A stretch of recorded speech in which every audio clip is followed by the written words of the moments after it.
اور ان کے دلوں پر بھی پردے ڈال دیتے ہیں کہ اسے سمجھ نہ سکیں، اور ان کے کانوں میں ثقل پیدا کر دیتے ہیں۔ اور جب تم قرآن میں اپنے پروردگار یکتا کا ذکر کرتے ہو تو وہ لوگ بدک جاتے ہیں اور پیٹ پھیر کر چل دیتے ہیں۔ یہ لوگ جب تمہاری طرف کان لگاتے ہیں تو جس نیت سے یہ سنتے ہیں ہم اسے خوب جانتے ہیں، اور جب یہ سرگوشیاں کرتے ہیں، یعنی جب ظالم کہتے ہیں کہ تم تو ایک ایسے شخص کی پیروی کرتے ہو جس پر جادو کیا گیا ہے، دیکھو انہوں نے کس کس طرح کی تمہارے بارے میں باتیں بنائی ہیں، سو یہ گمراہ ہو رہے ہیں اور رستہ نہیں پا سکتے۔ اور کہتے ہیں کہ جب ہم مر کر بوسیدہ ہڈیاں اور چور چور ہو جائیں گے تو کیا اثر نو پیدا ہو کر اٹھیں گے؟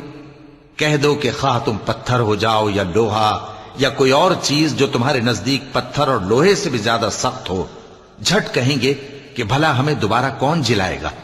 کہہ دو کہ وہی جس نے تم کو پہلی بار پیدا کیا تو تعجب سے تمہارے آگے سر ہلائیں گے اور پوچھیں گے کہ ایسا کب ہوگا؟ کہہ دو امید ہے کہ جلد ہوگا۔